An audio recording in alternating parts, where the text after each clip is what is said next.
2010-2011 school year for the Muscatine Community School District has been one of change, offering students a unique, one-of-a-kind educational experience unlike anything most public schools have seen. Coined G-squared, or Global Generation, it is an educational system that has been developed to embrace the changes occurring in the 21st century by balancing traditional standards and skills with rapidly developing technology and global networking, providing students an enriched curriculum to better prepare them for rigorous post-secondary options, as well as the tools needed to excel in a highly global, interconnected society, one that demands critical thinking and advanced communication skills. Global Generation accommodates students of multiple levels who desire challenge and rigor to best prepare them for post-secondary education. Traditionally, classes have been compartmentalized, limiting connections from one discipline to the next. Even great educators can be restricted, confined by constraints of time and a set curriculum that does not allow for collaboration with other teachers across the disciplines. In G-squared, student schedules are blocked, allowing me the flexibility to teach transdisciplinary lessons with other core area teachers, a refreshing challenge that allows for me to take my classroom instruction to a whole new level. Now I get to work with an English teacher when teaching a formal lab write-up, or a history teacher when introducing students to trends in science. And the marriage between math and science has never been more apparent. Co-teaching with a math teacher allows for one of us to direct the content and the other to focus on the skills. Therefore, each teacher is better able to hone in on his or her area of expertise during class projects, perpetuating rigor and creating real-world relevance in the classroom.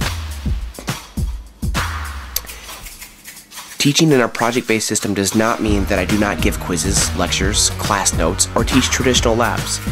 Inquiry-based labs remain a cornerstone of my classroom.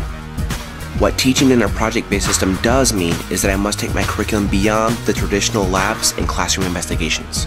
All of this stuff right here, that's the DNA. I start on one side and I try to spool it up and then try to bring it up.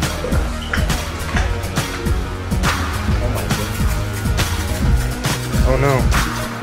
Focus now too what? Far. You do it? Alright, I don't know. Let's see. Can you get it all out? That's all DNA. In a digitally connected, networked world, students, with a click of a few buttons, can look up the answer to many traditional science classroom labs. If you can find the answer online, there is no room for critical thinking.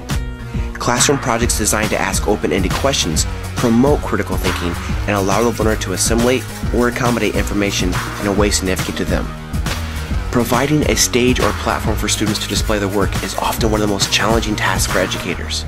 For years, I have documented my classroom investigations and activities, serving not only as a way for me to reflect on my own teaching, but also as a way to demonstrate to others my students' achievements, learnings, and projects. Muscatine is not a one-to-one school when it comes to technology. However, using what we have, the Global Generation program has provided a web-based digital portfolio for each student to document and showcase their work. When technology is used in a project-based environment, it becomes a tool for expression and authentic application. When students display their work online, their audience expands from the classroom community to the global community.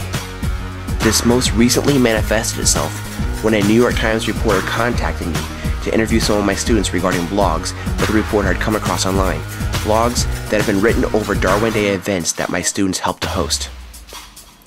In addition, work stored on my students' digital portfolios may later be used to supplement resumes and college applications to highlight student work and display their progressive use of technology. Another platform that is provided for my students to display their projects, happening twice a year, are our community exhibition nights, where friends, families, local businesses, and corporations are all invited to see the products and projects that students have been working on. Finally, as a teacher, I am always trying to incorporate ways for both myself and my students to grow as a team. This is accomplished through peer critiques of work, reflections, whether after a field trip, class project, or guest speakers, and team building events, all of which help my students to not only recognize each other's strengths better in group or project activities, but also the overall classroom culture and climate, providing a solid foundation for authentic learning and innovation to take place.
Bye.